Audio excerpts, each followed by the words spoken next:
The Andy Pollin Show.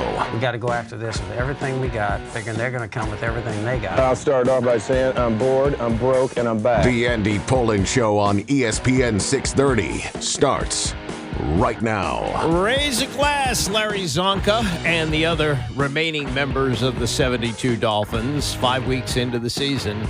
No more unbeaten. Downwind Philadelphia and downwind Buffalo last night. And if you think there's going to be another team, probably won't happen in my lifetime, may happen in yours, but if you think there's going to be another team that's going to go unbeaten, good luck with that.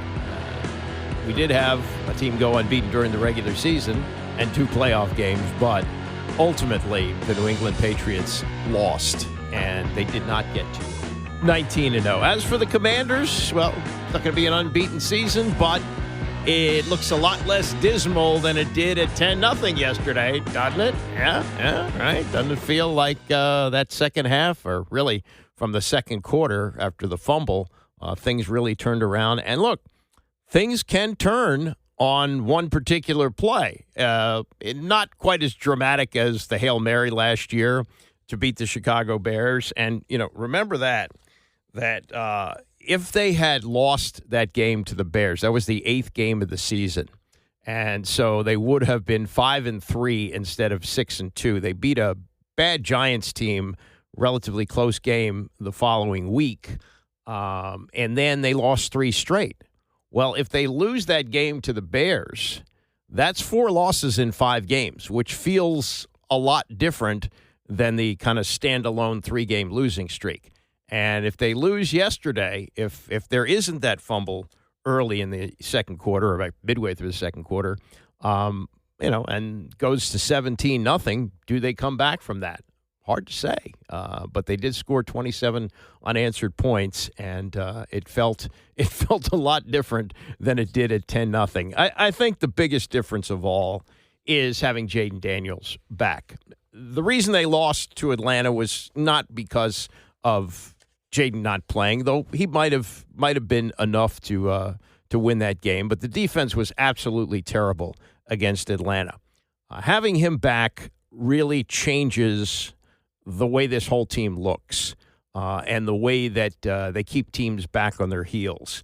And this is what Jerry Brewer writes today in the Post. He was there yesterday, and he says, what happened Sunday is more significant than the obvious. Yes, Daniels is back from a knee injury that cost them 2 games. Yes, he masks flaws and makes everything look better, but Washington didn't get right simply because of his presence. Daniels was Daniels, and as the game progressed, he went from rusty to celestial, but the quality of play around him was more encouraging. For 3 quarters, the Commanders were complete, dominant. Even their franchise quarterback was comfortable, most fittingly, rather than showing out. And it talks about the turnover on the Johnston fumble that happened for the Chargers, and it was a play that Quan Martin made to force the fumble. And I didn't see this interview, but Jerry has this quote. He says, "I see the ball, but I'm just like, hit him as hard as I can. Violence solves everything." And Jerry writes, yes, violence solves everything. Only in football can you utter such a phrase and receive nods of agreement. At times, the Commanders have lacked physicality, which is troubling for a Dan Quinn coach team. There have been valid concerns. Are they too old? Do they lack ideal speed? Is the pressure of expectations getting to them? Over the past week, they have gone about trying to find the edge. Quote, we want to demonstrate our physicality, Quinn said. It felt different. Our energy, our speed. And, this is something that Joe Witt has been harping on since he got here, that he talks the talk. There's no question about it. As a soundbite, Joe Witt is one of the best. Doesn't always make you that great of a coach. Herman Edwards may have been the best soundbite ever. Mediocre coach. Joe Witt has had a defense that looked bad at the beginning of last year, got better as the year went on. This year finally put up something that they could be proud of from yesterday, the 4 sacks. Of course, they took advantage of some injuries on the offensive line for the Chargers. But that is something that he has been preaching since he got here, physicality and getting turnovers. And not only did they get 2 turnovers, but they turned those 2 turnovers into touchdowns. And the turnover on the first one, which led them to go down the field, and instead of becoming a 17-0 game, it now becomes 10-7. And that was really, I thought, where the game turned. I didn't feel it at the time because, you saw the Chargers pretty much having their way with a secondary that at times looked like the Keystone Cops for the Commanders. They were running into each other. There were all kinds of problems in that secondary early on. But once they got going, they did not stop. And they that series at the end of the half where they were forced to punt out of their own end zone and the Chargers took the punt back for a touchdown, but they were fortunate, bailed out on a call where Tressway was run into or they ran into his plant leg. That's really the difference there because you can break a leg on something like that. So they ran into his plant leg, and that instead of being the 5-yard running into the kicker was the 15-yard unsportsmanlike conduct, which set them up in a much better position than being backed up against their own goal line and, of course, negated the punt return for a touchdown. And they went down the field and they scored. And then with the Chargers in position to make this a game, I mean, it's now, let's see, they win the game 27-10. So if the Chargers score there, it's now 20-17. And it's a much different look with 6 minutes left in the game. But after the Mikey Sanderstill interception on a tip pass, Washington came down the field, clock-killing 13-play, 99-yard drives. Daniel capped it off with an 8-yard scoring strike to Deebo Samuel. And I looked at that, too, like, Dan Quinn could put his team up by 13. Yeah, they could give up 2 touchdowns in those last, minute and change left in the game. But the likelihood that they were going to get 2 touchdowns was very slim. You kick the chip shot field goal, and you kick off to them. If they score a touchdown and recover the onside kick, you're still with seconds to go and no timeouts because the Chargers had burned all of theirs. Your chances of seeing them go down the field for a touchdown were slim. Yes, it was completely iced on the touchdown pass to Deebo Samuel, but that's unconventional aggressiveness. You don't usually see that from a coach, but that's kind of the way that Dan Quinn rolls. As far as the drive, Quinn said it was his favorite part of the game. He said to go 6 minutes and 30 seconds to the end, that's a big deal for us to be able to run the ball and go finish. It felt like we were playing football again, our brand of football. This was Jaden with more on that as he talked to Aaron Andrews after the game. Before we get to that, fight, finish, urgency, huge emphasis going into the week. Dan Quinn screaming about it at halftime. What felt different out there today for your entire group? It felt like we were playing football again, like our brand of football. And I think that showed the last drive, go 99 and score a touchdown on 4th down to end the game. Absolutely. People excited to see you playing football again. You told us this week you were miserable sitting out. Of course, I'm sure you're excited to be here in your hometown. What did it feel like to win in front of everybody? It meant a lot. After this, I'm about to go over and celebrate with my family right there in the suite. But it meant a lot to come back home and get a win, my first pro game back home. Yeah, exactly. I'm going to ask you the annoying sideline reporter question. How are you feeling? How's the leg feeling? It's feeling great. Everybody can stop talking on social media about the brace and everything. I am good. I feel great. Good to go. And you feel good even though you played for free, right, today? Yeah, I did. Not necessarily, but almost. Yeah, if you missed that during the game, he bought a bunch of seats. Looks like he bought a suite for his mom and family members at the game. I don't know if it was a full game check, but probably pretty pricey for that. This was Quinn on what he saw from Daniels playing for the first time in 3 weeks. Starting slow, I thought he really showed a lot of poise. I thought he really ripped the ball well. One to Deebo in specific, I thought. One ripped inside to Zach to go. But the best play, I thought, was the one deep ball on the seam post to Luke. That was a big play to go. But I thought he made good decisions tonight, John. There was some times where we threw the ball away or got down, and that was something that we had talked about and worked on. So those are plays that won't necessarily show up on the stat sheet. But to me and to him, knowing that that's a big deal for us to play at our best. Yeah, numbers not overwhelming for Daniels, 15 of 26, 231 yards and a touchdown. He did take 1 sack in the game, ran 8 times for 39 yards. And I thought at the beginning of the game, oh, man, the explosiveness just is not there. And it's not fully there. I'm sure he'd like to shed the knee brace. But as the game went on, he got more comfortable with it, and you saw him making plays. Still taking too many hits, I think. I think he's still got to learn. He slid once. Maybe needs to slide a little bit more.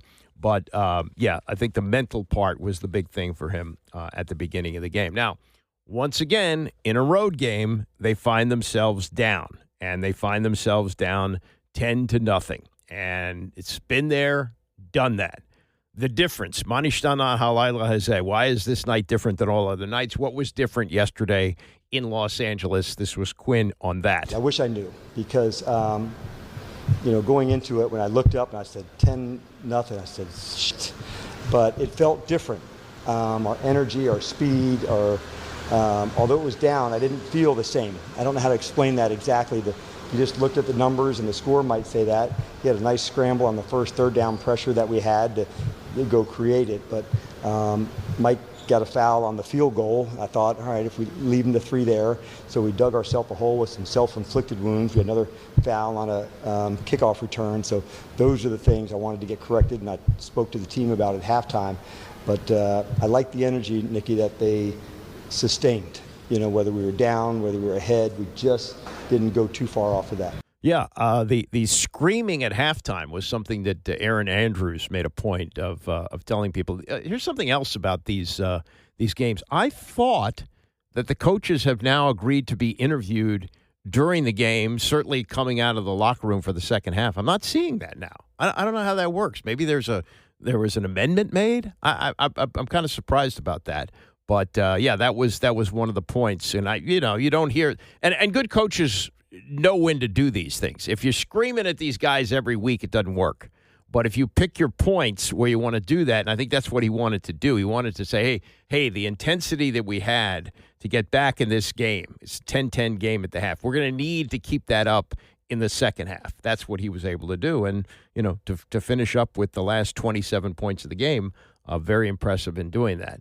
And it's also been a next man up team this year. I mean, look at the receivers that he's playing with yesterday. Luke McCaffrey. But Deebo Samuel makes a huge difference. But, the number 1 and number 2 receivers, maybe Deebo's a 2, however you do this. But Noah Brown, who caught the Hail Mary last year against the Bears, he missed another game. Terry McLaurin's out again. You've lost your top running back, Austin Eckler.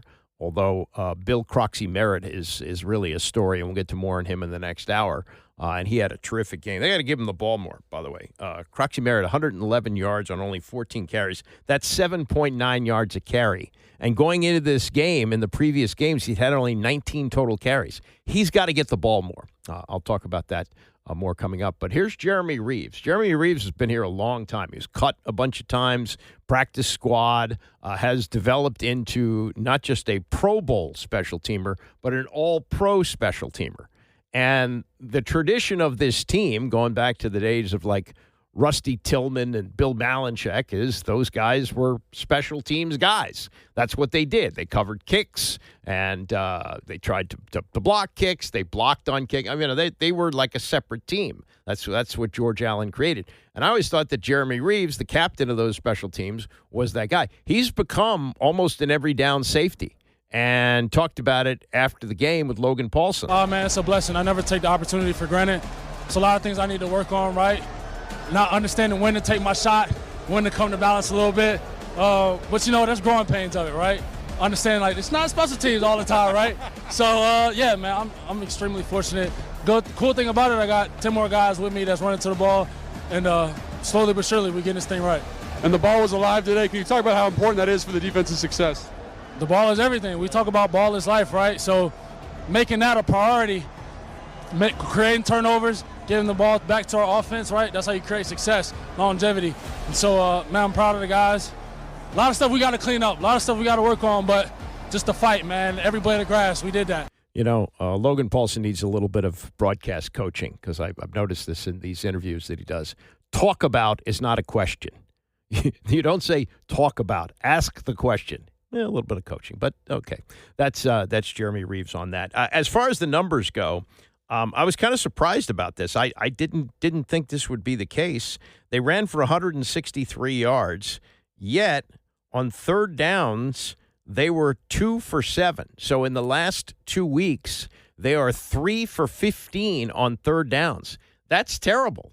You win a game by 17 points, and you dominate offensively. Yeah, helped by turnovers too, but still, to be that bad on third down, hard to get your head around that. And the Chargers were better than 50%. They were 9 of 16, so that's huge. And the Chargers held the ball for 9 more minutes, which is also crazy. So those were, kind of some staggering numbers. 163 yards rushing, and I think as this team evolves, you're going to see them run the ball more. I think Bill Croskey-Merritt has got to be a 20 carry a game guy. I think that's where they need to be headed with him. They've been reluctant. They've been talking about it. They've been reluctant to give him that many carries because you don't want to keep him in situations where they throw the ball. And his pass protection has been an issue, and some of the other things that he's learning as he goes. I mean, he's a rookie, and he didn't even play college football last year, only one game at Arizona because they found out he played too many games earlier in his career. But, that's somebody that you need to give the ball to because he not only has speed at getting around the edge on that touchdown, but he's got wiggle inside. I mean, he can be an every down back. And I think they probably need to head in that direction. Yards per play, and this is, they talk about not only not allowing big plays, there weren't many of them that they gave up. The Chargers had an average of 5.2 yards per play. Washington, 7.1 yards per play, including Bill averaging 7.9 yards a carry. That's what Hubie Brown would call a staggering stat. So that's what they need to do. They need to put the ball in the gut of 22 more often. And penalties. Chargers were more hurt by penalties than Washington was. They had 10 of them for 85, but 7 for 48 for Washington, including the offsides, which cost them the touchdown. The offsides on the field goal attempt that was really a bonehead mistake by Mikey Sanderstill. But, by and large, a very impressive road win against a good team. And the key is to maintain that. And, schedule gets tough. Chicago's coming in, revenge game. They're coming in off a bye. And then Monday night game in Kansas City. So, and by the way, these Sunday games, not only the Sunday 1 o'clock games are rare. We don't have another one until December. Sunday games, period, are going to be rare the rest of the way. Monday night coming up, and then another one coming up against Kansas City. And then they have a Sunday night game in the not-too-distant future against Seattle. So, yeah, that's your new weekend routine. The comfortable 1 o'clock starts are not going to be there. Coming up, the Baltimore Ravens are an absolute mess. We'll look at some of the numbers for them. And speaking of an absolute mess, me trying to leave the Maryland-Washington game on Saturday. I'll have some things to say about that and more as we continue. It's the Andy Pollin Show, ESPN 630. The Andy Pollin Show on ESPN 630, the sports capital. I just saw this on Twitter. This is, wow.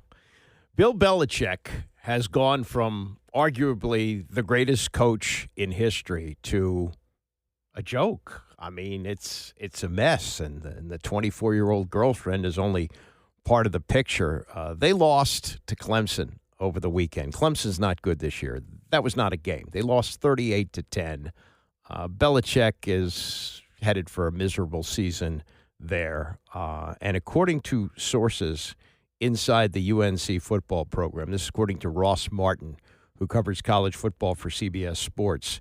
He says there is a directive from the staff, and he's got in parentheses Bill Belichick, because Bill Belichick is always in charge of everything, to not tweet or retweet anything Patriots related.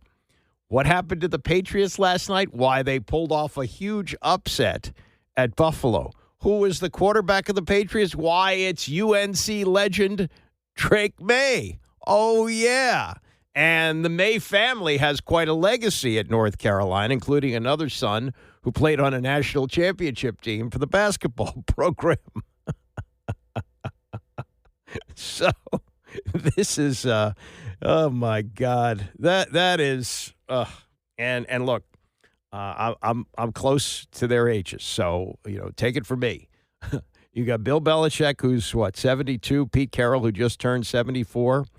Have you seen what's happened to you saw the Raiders here a couple of weeks ago, but did you see what happened to them yesterday at Indianapolis? Oh, my God, it's a mess. I'm sorry, you just get too old to do it. And, these coaching legends who were pushed out the door like Don Shula. Don Shula was 65, Mike Krzyzewski coached until he was 75. But do you think he was doing the same things at 75 that he was doing at 55? No, you just get too old to do it. You want to still prove you can.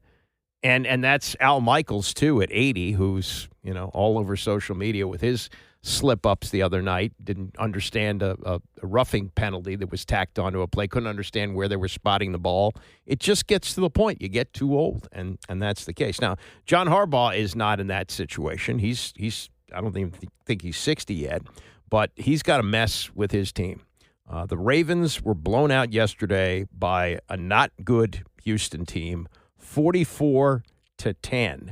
They're 1-4. It's only the second time in the franchise's history since they moved from Cleveland that they couldn't get to 2 wins before 6 games. Put it that way. And the 44 points are the most allowed by Ravens in a home game in the 18 years that Harbaugh has been the coach. They gave up 5 touchdowns to a Texans team that has scored only 6 this season. Want some more numbers? They have given up, the Ravens this year in 5 games, have given up 177 points. The 86 Dolphins in a full then 16-game schedule gave up 176, and they were only an 8-8 team in 1986. They went 8-8 in 1986 with Dan Marino, right? Dan Marino in his third year. This was after they had lost, or 2 years after they had lost the Super Bowl to San Francisco. They went 8-8, and they gave up only 176 in the season. Still went 8-8, which is crazy. Seems to me Marino would have put up enough points to win. But that's where they are. They're historically bad. And this is John Harbaugh trying to make the best of what is just an ugly situation. Got beaten every way you can get beat. Very disappointed with that. Did not expect to see that. Thought we'd play a lot better than that based on the way we practiced. And hats off to them. They played a really good game, made a bunch of plays, did a great job on first down. We did not. Built a rhythm really throughout the game. We did not. So just a complete disappointment. And we're going to have to find a way to turn it around, figure out who we are this next week, and then into the bye. And after the bye, we're going to have more than half the season left, and we're going to have to find ourselves. So that's what our aim will be going forward. Yeah, a lot of it's going to be Lamar Jackson. Is he going to be healthy enough to play? Cooper Rush is not the answer for them. And then when your defense can't stop anybody, it's not a very good situation. Speaking of a bad situation, now they're still, with a good record at 4-1, but there was big hope for Maryland this weekend. I am a season ticket holder, as I may have told you, and I'll get to my situation here in a moment. But I did go to the Washington game with friends on a beautiful day, and it started out beautifully for Maryland as they held a 20-0 lead, and then it flipped, and Washington went on to win the game 24-20. This was Coach Mike Loxley in his post-game news conference. What we learned today as a team is, you got to learn how to put people away, especially good teams like Washington, and when we have them here at home. Speaking of home, I got to give our fans a tremendous amount of credit for creating one hell of an environment for our players and making it a great environment for us. Yeah, it was a full sellout, which gets me to this point. As a season ticket holder, I was offered the option of buying a season's worth of parking. And the first 3 games of the season, my parking situation was just fine. I left early in a couple of the games, and the third game that I left from, we had actually a parking spot right outside the entrance. So we were in a good spot for that game. But this game was a complete sellout. We arrived, an hour and a half before the game, like 2 o'clock for a 3:30 kickoff, did a little tailgating, and went into the game. So we parked on the 3rd level of the Regent's Garage. And the Regent's Garage was offered to season ticket holders as part of an option to purchase parking. There were some more expensive options, I'll give you that, but the Regent's Garage is close. It's right behind the baseball field, and you just walk up the hill, and you're right there at the stadium. So I figured if they're offering this as an option to season ticket holders, then they have to give them realistic access in and access out to get out of the game at a reasonable time. Well, on the 3rd level, we did not move an inch for about 45 minutes, and it probably took us from the end of the game to get to the car about 15 minutes. So I'm going to say that not a single car was allowed to leave the Regent's Garage, which, again, is offered to season ticket holders as an option to park. No car moved 1 inch in about an hour. That is no way to run parking for a football game. You want to have sellout crowds. You want to have people there. Well, you got to make it realistic for them to get in and out. And that's not realistic. You cannot sit for an hour in a parking lot and not have a car move. It's pretty simple how you handle a garage. You let out 50 cars. You put up the hands for the stop. You let another row of traffic coming from another direction, 50 cars or so, let them through. Then you let another row out from the garage. I mean, I understand we weren't going to get instantly out of there, but to sit there for 45 minutes, not a single inch of car movement, it was ridiculous. Absolutely ridiculous. So, Maryland, if you want to be big time, you want to have sellout crowds, which comes along with winning football programs, then you've got to make it easy for your fans to come see your team.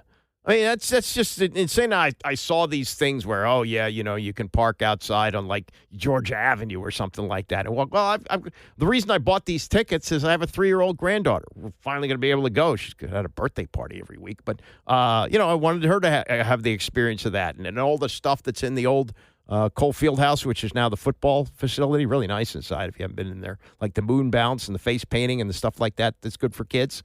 I want to do that. But if you're going to make it impossible for me to get out of the game in parking, which you sold me as part of a package with season tickets, then you make it too tough. That's just awful. That's just really, really awful.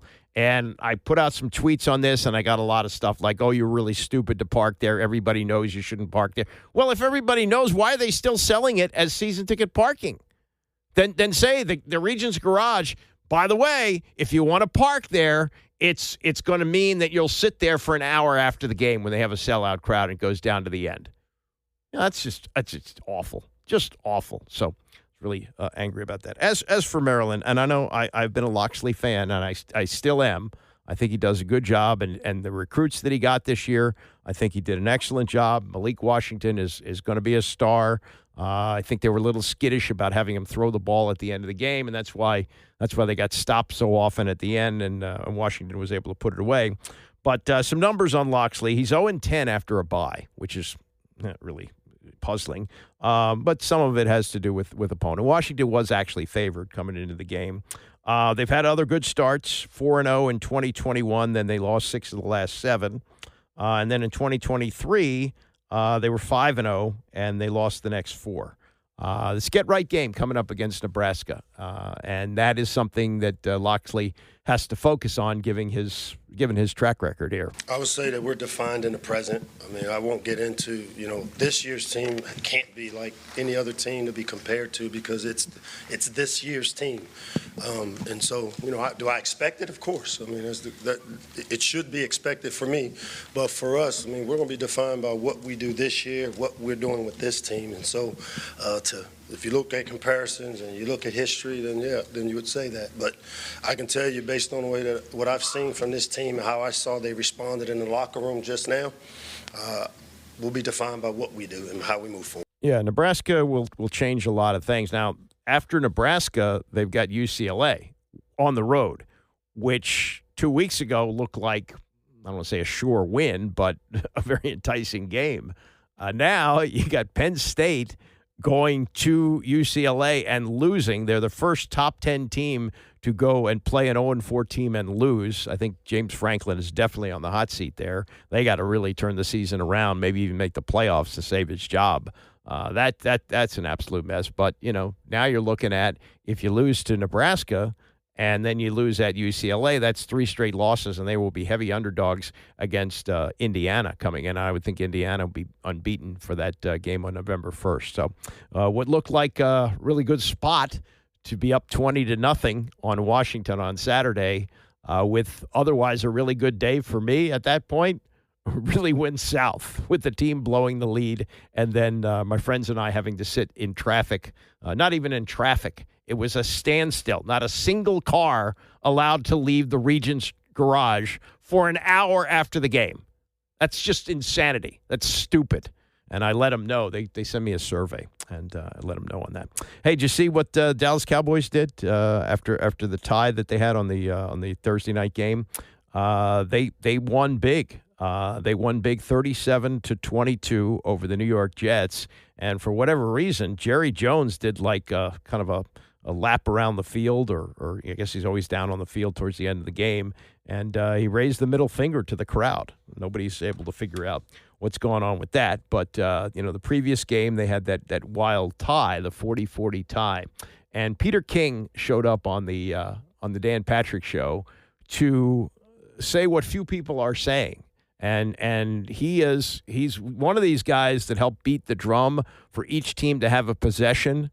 Like it's not fair that one team can win the flip and go down and kick a field goal and end the game. And that's evolved now to where even if each team will get a possession, even if you score a touchdown, but you've shortened overtime to 10 minutes. So it seems to me you increase the frequency of ties with that.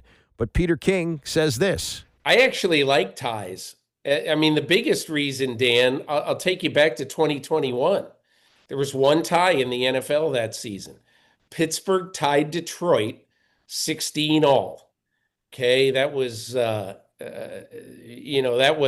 Detroit either was winless at the time or whatever. They were a bad team at that time. But there was a tie, 16-16.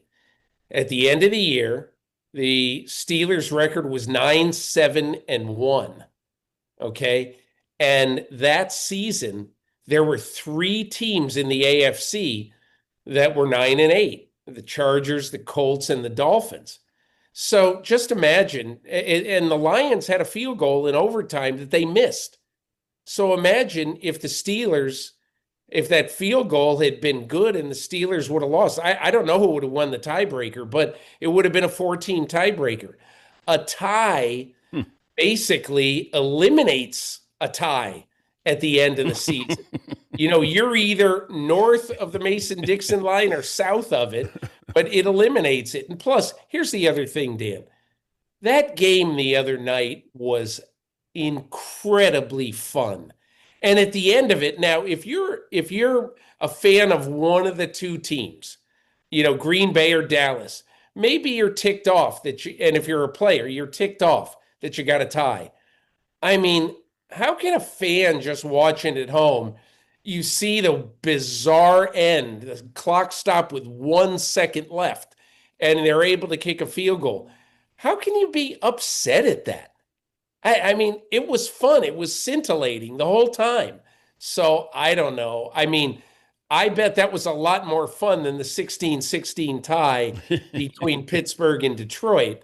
That was a fantastic football game. Yeah, it was a great meal, but I got to have dessert and coffee, and when we didn't get that.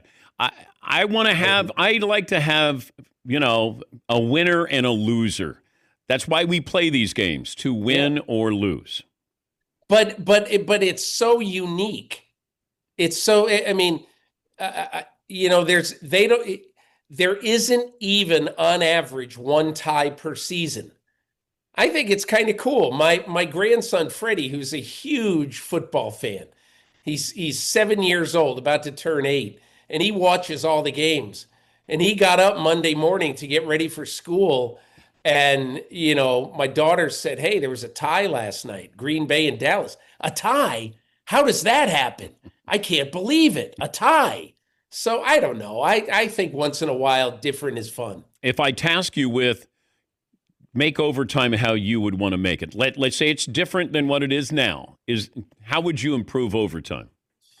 Well, the selfish person in me would want them to just play sudden death. Don't have a clock in overtime. The problem with that is, and I very much empathize with the players, I was dead set against a 17th game. I am deader set against an 18th game. It's just not fair to these players. It isn't. You're adding on 6% more snaps for a starting player and saying, there's not any more injury risk. Of course there is. So I understand why you don't want to add more snaps to overtime. Selfishly, I would like to see it go until it ends. But I don't think right now, in my opinion anyway, that there's a better system than this system that there is. The only way you could do it differently is to have first score wins, which I think is eminently unfair. And I totally disagree with that. You win the coin flip, you have the opportunity to score, but the other team has the opportunity to stop you. And once we got past that, the overtime has become ridiculous. In college football, it's stupid. It's like 3 sets of tennis after the game is over. In the NFL, you used to have a 15-minute overtime, 15 minutes. First team scores, wins. And sometimes it would go on for a long time. And sometimes the team wouldn't kick a field goal. And, you heard about Peter King's grandson, who's 7 years old. Well, Donovan McNabb, when he was playing for the Eagles before he got here, they had a tie, and he didn't know what to do. What do they do? I mean, stupid. So, but no, this thing where each team has to touch the ball. No, because there's two phases of football, offense and defense. And yes, if you get the ball, you have an opportunity to score, but the other team has a chance to stop you. And if they stop you, they get the ball and they have a chance to score and end the game. It was a good system before they started futzing with it, and Peter King was one of the top futzers. It was like a playoff game years ago. I think it was the Chargers and the Colts, and it was Peyton Manning, the beloved Peyton Manning of the Indianapolis Colts. And the Chargers won the flip. They went down the field, kicked the field goal, won the game. Okay. Oh, no, it's unfair. Peyton Manning didn't get a chance. It's only 54% that they were finding. 54. The coin flip winner would win in overtime 54% of the time. A little 4%. 4 percentage points. Just a slight edge. And they had to do all this. And then the college thing is just so stupid the way they do it. God, whoever came up with that. They were doing that in the high schools years before. In fact, when I was in high school, we actually had a tie game, which we lost in one of those situations. Lost most of our games. But that is, I look at that, what Peter King is saying, and saying that's just crap. That's just a bunch of whiny crap. If you lose the flip, stop them, get the ball, win the game. But instead, we have this, and we wind up with ties. And I'd like to see that number that he threw out there, that less than one per season, the average is for ties. I don't think that's the case. Maybe it is. I don't know. But it just seems like there's a much greater chance of a tie when you have to have each team touch the ball and the overtime lasts only 10 minutes. That, to me, would seem to increase the probability of that. Coming up in the next hour, we'll get to Sandy Koufax not pitching on Yom Kippur and more react to the Commanders' win yesterday. I don't know if you've seen the Netflix documentary, a.k.a. Charlie Sheen, or there's a book out that his autobiography. It's called, appropriately, The Book of Sheen. I saw the documentary. It's really good. And his interview with Dan Patrick is excellent. I'm going to play some of it coming up later this hour. I think you'll want to hear it if you have not heard it already. And also later in the hour, we will get to the 60th anniversary of Sandy Koufax saying, "I'm not pitching on Yom Kippur." It was the World Series, the biggest sporting event in sports at that time. And the pitcher who would normally get to pitch 3 games in the World Series was seemingly passing that up. Now, it ends differently, and Koufax does pitch 3 games in that World Series and is the World Series MVP, and the Dodgers win it. But think of that in this an age of social media, of a pitcher saying, "No, I'm not going to pitch the opening game of the World Series." What?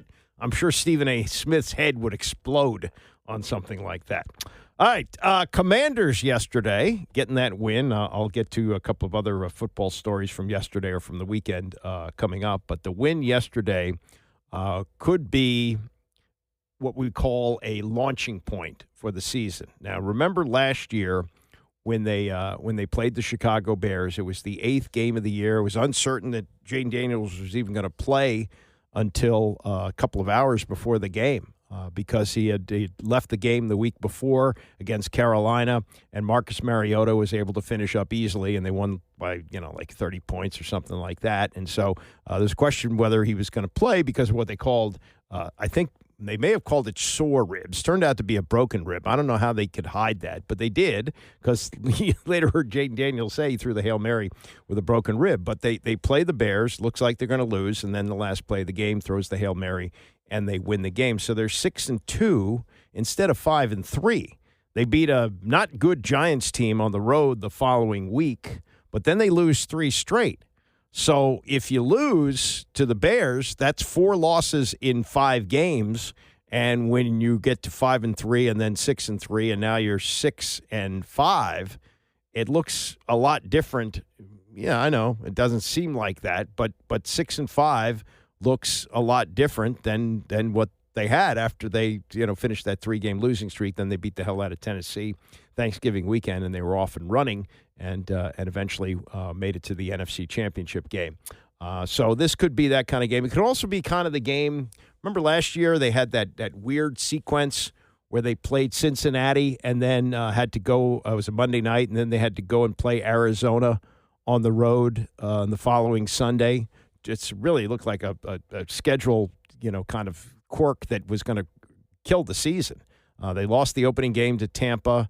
They won the second game of the year, and then I don't know whether it's third or the fourth. I guess I should have looked this up. But anyway, they won at Cincinnati, and they won with a late touchdown pass from Jaden Daniels to Terry McLaurin. And that was the kind of game that looked like it propelled them. And then on top of that, they have now finally good ownership that said, no sense. Dan Quinn didn't want to take his team back from Cincinnati. They get into Washington early Tuesday morning. Then they got to turn around and fly west for a game on Sunday. And he was able to take the team right from Cincinnati to Arizona, where they spent the rest of the week, I think it was at Arizona State, getting ready to play the game. And on this particular game that they just played, it's common to leave for a West Coast game on a Friday. It's not common to leave on a Thursday. And, in retrospect, did it help them win the game? Well, it obviously didn't hurt. This was Quinn with reporters on how he made that work this past week. I thought it was good for us, and a shout out to Josh to allow us to bring the team out early, Chick, for us to come out, have a practice out here on Friday. You don't know when you need it, but we needed our space together. And so we came out, we practiced Thursday in Ashburn. We flew out in the afternoon, got here late, had a practice at the Coliseum with just us, and that was important for us. I thought the guys played with speed, played with execution. That was the best Friday practice of the year so far. I thought that carried into the weekend of how we wanted to play. So for us to get down 10-0, I said, damn, here we are, we hit all the spaces, but it didn't feel in the same spot, even though we were down. I thought we'd come back, and we just need to make our plays to go do that. It seems kind of corny, but Quinn really does seem to like this road bonding. He talked about that a lot last year when they spent the week in Arizona, that guys got together. They had separate meetings, like the quarterbacks, the wide receivers, things like that. And, this companies have corporate retreats. This is sort of like that early in the season. But instead of traveling on a Friday, he traveled on a Thursday and had the extra day to get used to the time change and all that. But also, as he said, we needed our time together. And that seems like high school stuff. That's like in Remember the Titans, where it didn't happen, but it happened in the movie where Denzel Washington takes them on a run to see the graveyard of Civil War veterans and things like that. This isn't quite that, but there's some element of that, and Quinn seems to like those kind of things. All right, let me get to Bill. This is a great story, and you sometimes have these stories in the NFL, like for example, you get a particular player late in the draft because of whatever circumstances were involved in it. And, it could be that the player comes from a losing team, could be from a small college. You never know.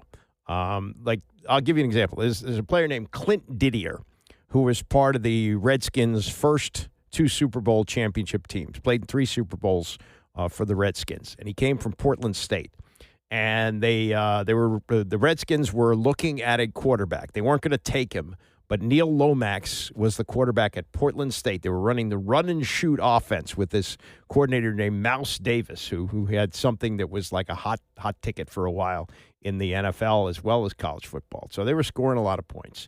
And so the scouting staff went out there, led by Bobby Beathard, to just take a look at Neil Lomax. Like, if it was insanely good, they might have found a way to trade up for him. But when they were looking at Neil Lomax in his pro day, he was throwing to a particular wide receiver named Clint Didier. Clint Didier was a wide receiver.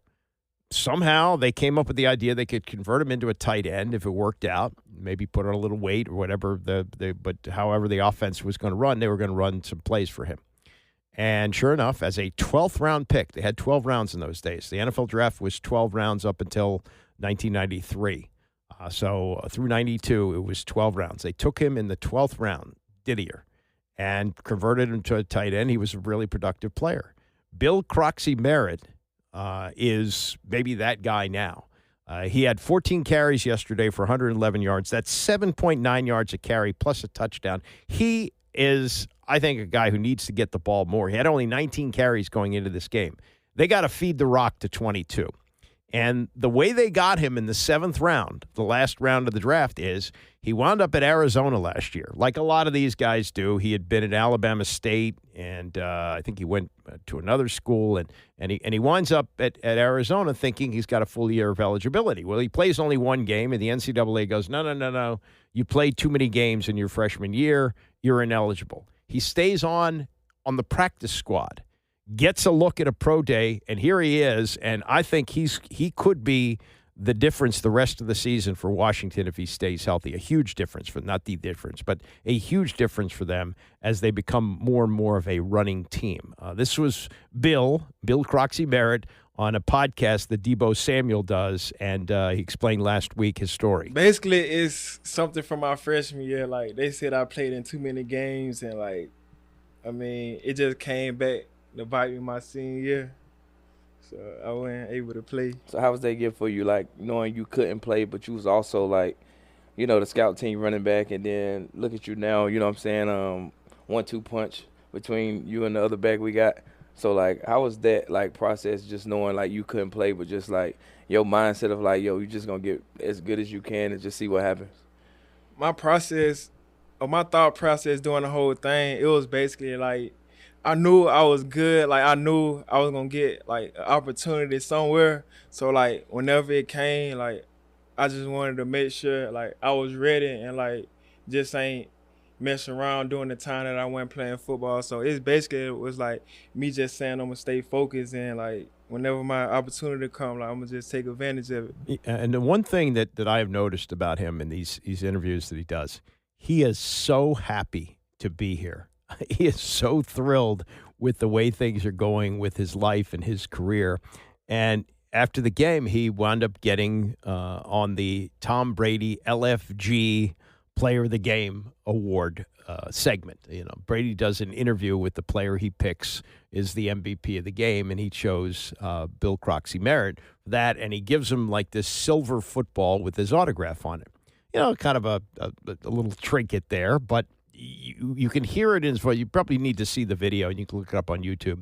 But this is Brady interviewing Bill Croskey-Merritt after the game, and you see Bill with this football in his hands, and he's just so thrilled to have that. So here they were together after the Commanders' 27-10 victory. Congratulations, Jacory. 2 touchdowns today. You had a season-high 111 yards just on the ground. That doesn't even count you catching balls out of the backfield. How much does this day give you confidence here in the second quarter of the season? It definitely gives me a lot of confidence. I want to say thanks to God, my teammates, my family for just being with me the whole way. So it definitely gives me a lot of confidence. Yeah, they sure do. We all have these unique journeys to the NFL, and you bounced around a few college teams, a 7th-round pick this year. But tell me, how's it feel to have a great home here in Washington? It feels amazing. I'm so thankful for this organization for believing in me, for trusting me, and I'm so thankful and just excited to be here. Yeah, just take advantage of those opportunities. My last question, and we talk all game, and we use your name Bill up here so often in the booth, but we know it's from a cartoon, Little Bill, and that was your childhood haircut. Do you hear chants down on the field from all the Commanders fans saying, Bill, Bill, Bill, when you're out there on the field? I definitely hear them, and I love it, and I'm so thankful that they support me, and it just made me want to give my all to them. Yeah, you're doing that, my man. Keep up the great work. You're off to such a great start this year. Keep it going. Congratulations on the win. Appreciate you, Tom. It's an honor to talk to you. Same here, Bill. Yes, sir. Yes, sir. Yes, sir. He's holding up the football. How happy he is to have the football. So let's hope he stays healthy, and looking forward to the rest of the season. Still got 12 games to go. This is a long haul. A lot of football left to play. But Bill Croskey-Merritt, certainly one of the big stories of the first 5 games of the season. Jacory's his real name. He got this nickname as a kid, Bill, and he seems to like that better. 2 stories here. This is stupidity for 100, Alex. And let's start with the Arizona Cardinals yesterday, who should have beaten the Tennessee Titans at home, but somehow managed to lose the game 22-21. Kyler Murray, after the game, the quarterback for the Cardinals, said, I really don't know what to think about that. I don't even know.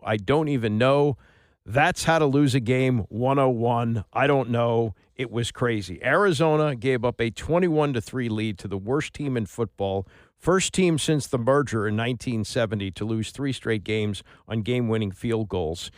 He said, and this is Kyler Murray after what was yesterday his 48th loss in the pros, this one might be number 1. The first 15 minutes, they were great. They scored 14 points. Marvin Harrison Jr., who some of them say is on his way to Busville, had 3 catches for 79 yards. Murray threw for 102. Then they botched 2 big plays in the fourth quarter. Running back Amari DiMercato dropped the football before crossing the goal line. I saw this live on the Red Zone channel. After breaking free for what would have been a 72-yard touchdown. The ball rolled out of the end zone for a touchback, giving the ball to the Titans, who began their comeback with a touchdown drive. If DiMercato had scored, all he had to do was carry the ball across the goal line. He was basically jogging in. He was so open getting into the end zone. If he had scored and the Cardinals hit the extra point, they would have been up 22, likely putting the game out of reach. Teams ahead, listen to this stat, teams ahead by 22 in the fourth quarter are 1,276-1 over the last 25 years. So now that 1 belongs to this idiot DiMercato and the Arizona Cardinals. 1,276-1. Jonathan Gannon, who, if you didn't know, is the coach of the Cardinals, said he teaches specific coaching points involving such plays as DiMercato's, but declined to say what they are. Yeah, here's the coaching point. When you're carrying the ball in for a touchdown, take it over the goal line, you idiot. Oh, my God. And this has happened numerous times in the NFL. It happens. I mean, what's the big deal?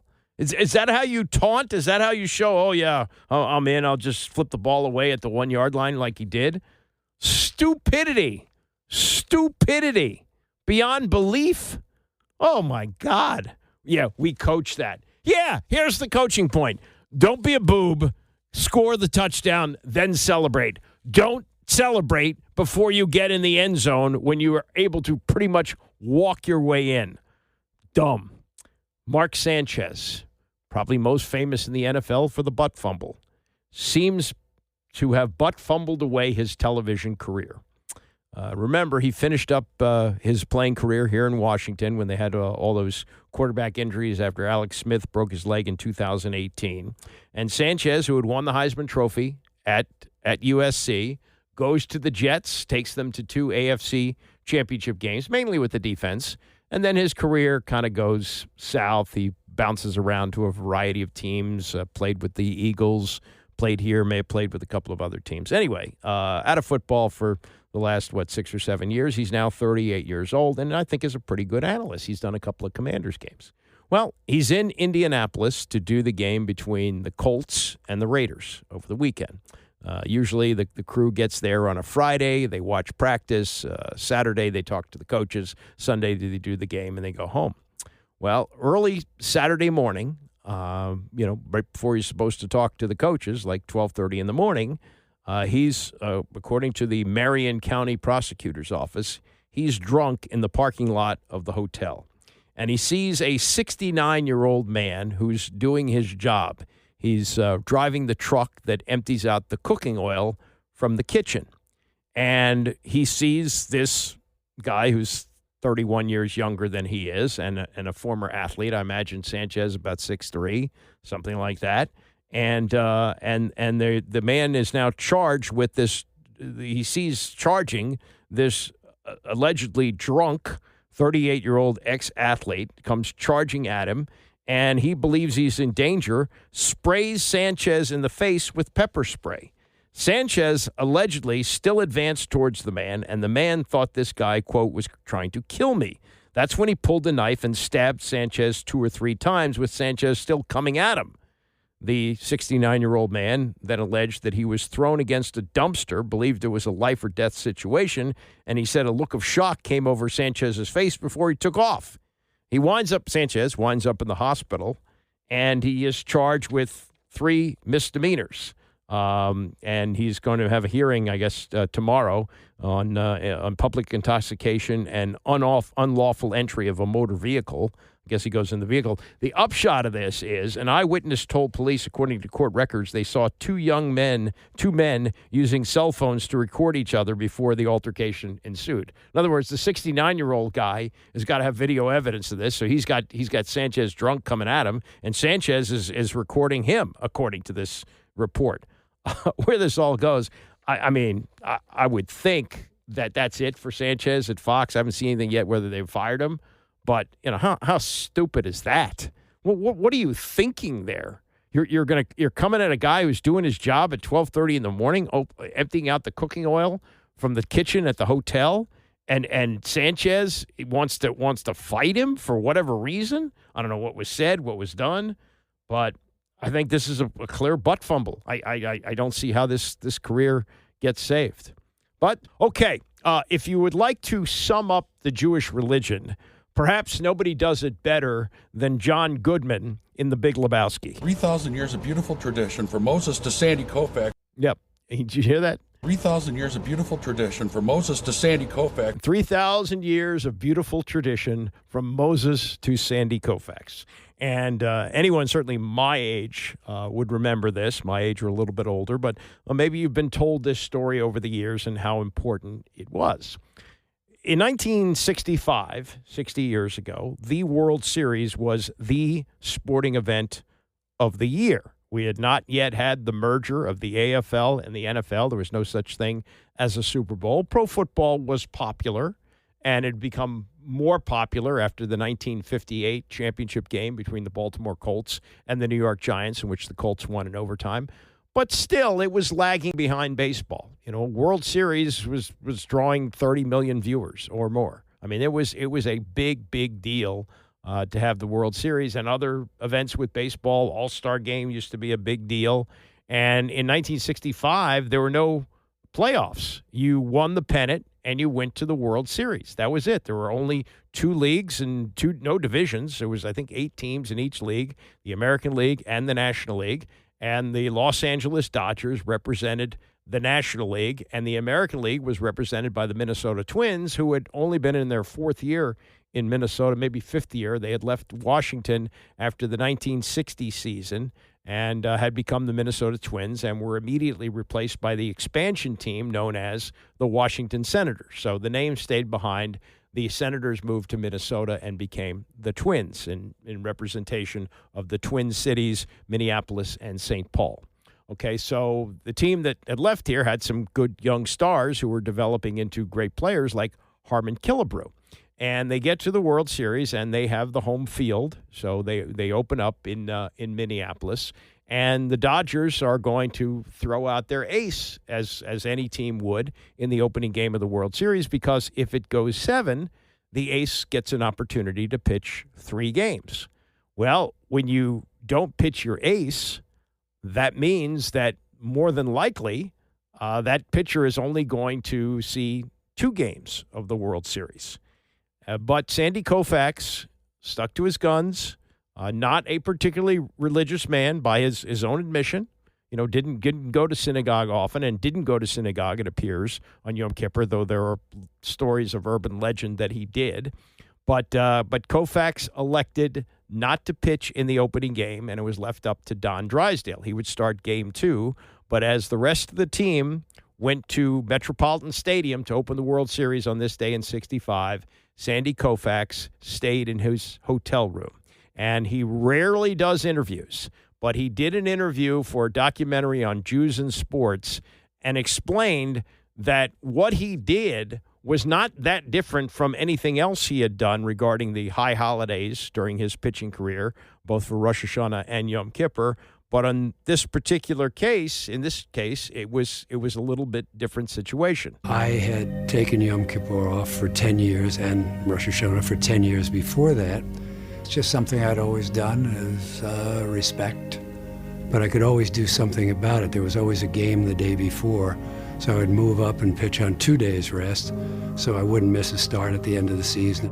But this day, there was no game the day before. Yeah, imagine that, 2 days rest. Nobody would do that now. They do it on 5 days rest. Those days, they did it on 4.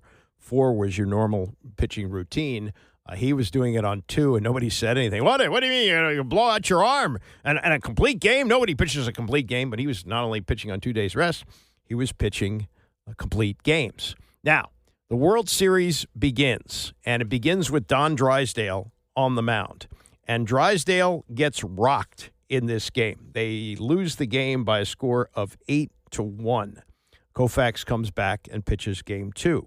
But on this day in 1965, there have been urban legend stories of Sandy Koufax showing up in a synagogue in Minneapolis to observe the high holidays and was kind of taken in a place where the rest of the congregation couldn't see him.